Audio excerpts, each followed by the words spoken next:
Hey yo, I'm the MMA loser and I'm back with another video. And today I wanted to talk about the recap of UFC Apex Fight Night 78, whatever 98, I don't know. Fluffy Hernandez versus Michel Pereira. But before that, please subscribe to my channel as I've got very few subscribers. And also, uh, watch this video at 2 times the speed so that it saves your time. Okay? So let us talk about it. The first fight that I want to talk about is Austin Lane versus Robeli Despain. Well, Robeli Despain lost again, uh, which is not exactly a big surprise, but he is really bad. I mean, he lost to Austin Lane. Who loses to Austin Lane? Nobody loses to Austin Lane in UFC. Robeli Despain is the only person who lost to Austin Lane. And yeah, the dude is bad. He is bad. He's not exactly a good fighter. He does taekwondo, and that's it. Like whatever. Melissa Martinez, I did not watch this fight. Jessica Pena, I did not watch this fight. Jocelyn Edwards, I did not watch this fight. This fight, I predicted John Matsumoto to win this by unanimous decision. I think he did win this by unanimous decision, I believe. But he won this fight at the end of the day. He won this fight. And yes, it's a good fight. Good fight. I did not watch this. None of this. Matthias Nicolau, he lost to Asu Almabayev. Again, another good prediction by me. I predicted Asu Almabayev to win this fight by a decision. He won this by a decision. Good for him. The main card. I did watch some of the fights in the main card.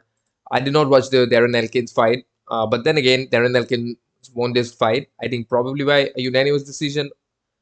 I did not watch this, but again, yeah, he's I think what 41 years old right now, and he has been fighting forever in UFC. So it's nice to see these veterans get a win. Jake Hadley fought against Cameron Sponderman, and Cameron Sponderman won this fight. Again, I did not watch this fight, so I will not be talking about this. Charles Johnson versus Sumadarji. I did watch this fight. I think I started watching from round 2 onwards. I did not watch round 1.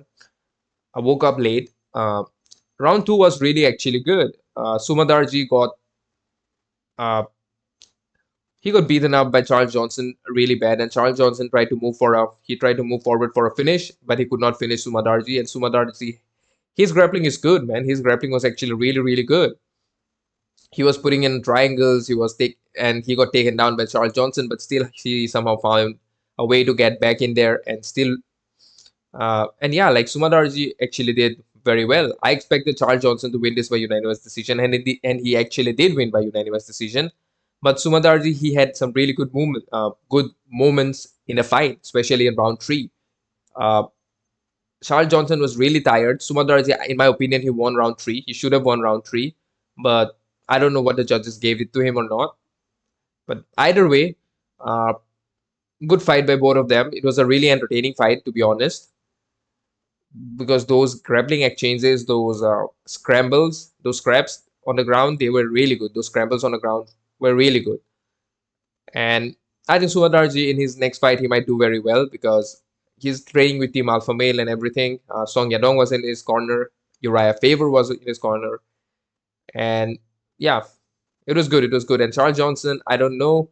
He was talking really big game, like, hey, I've been undefeated and I've been fighting for a very long time. I don't know, man. I don't think he's really that good of a fighter because he could not finish Sumadarji. And Sumadarji has been finished multiple times before, but he could not do that. And even in this fight, I think the judges they did a bit of this and that, but whatever, it is what it is, man. Yeah, Sumadarji actually had submission attempts, whereas Charles Johnson was just laying on top of Sumadarji. He was trying to be a marab, he was trying to be a wet blanket, but he could not do that because Sumadarji's grappling, his defensive grappling was really better than Charles Johnson. But it is what it is, man. The dude thinks he deserves, I don't know, to fight somebody, but I don't know. I don't know, dude. Whatever. Eh, I don't care. But good fight, man. Good fight. Both big congrats to both of the fighters. Rob Font versus Kyler Phillips. I thought Kyler Phillips was going to be the younger fighter, the more enthusiastic fighter, the better fighter, and he would find a way to win this by a unanimous decision. But he actually lost this fight, probably by a unanimous decision. I think so. Round 1, Kyler Phillips dominated round 1 just by grappling. He wasn't really an effective grappler, but he took the same approach that Corey Sandhagen took by taking Rob Font down.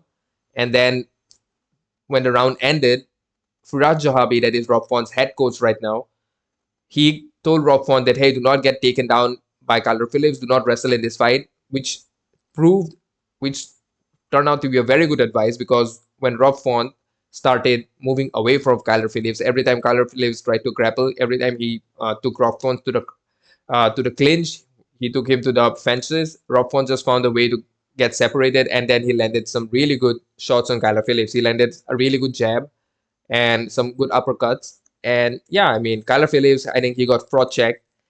He's not exactly ready for the top 10, because if you're not getting good against Rob Font, because Rob Font got destroyed by a lot of these fighters, like Corey Sandhagen, he got destroyed by, uh, who was it? I think Song Yadong? No, I don't think it was Song Yadong. I think it was Chito Vera. So Kyler Phillips, I don't think he's ready for the top 10.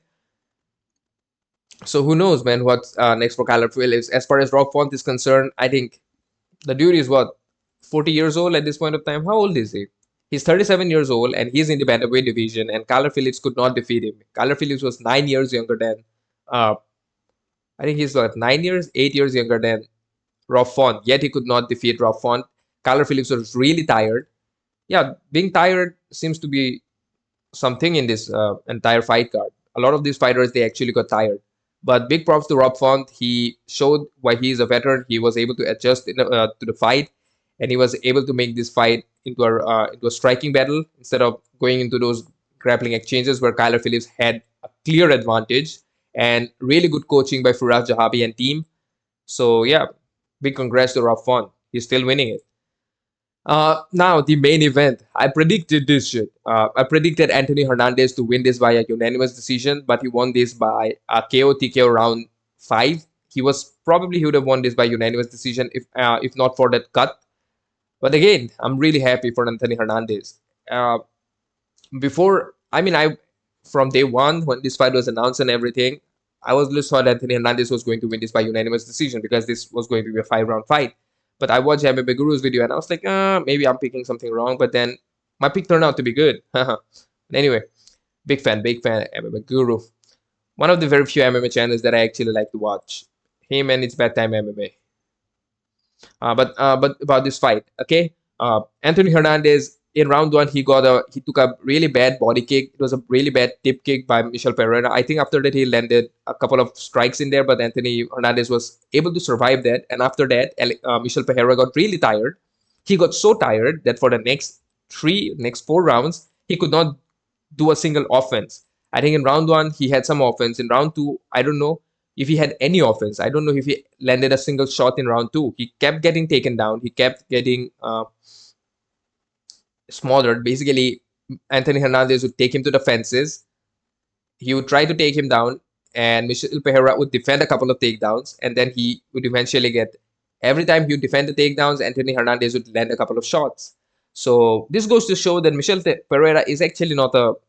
He does not have a good fight IQ. He does not really train properly. He has really bad cardio. Like, that was probably one of the worst cardio performances that we saw, apart from Shamil Gaziev, because he just had to quit in there. But apart from that, Michel Pereira was really tired. He had no answer to Anthony Hernandez's pace, because Fluffy was taking him down.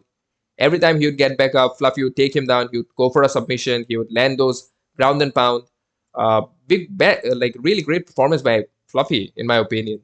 And Anthony Hernandez looks small, I think. Yeah, he looked really small compared to Michel Pereira. Michel Pereira looks like a really big middleweight. And I mean, in the post-fight interview, Fluffy said, like, how does Pereira, that is Michel Pereira, make 170s? It's mind-boggling. So Michel Pereira was definitely the stronger guy. He was physically stronger. He could just impose. He just could not impose his will.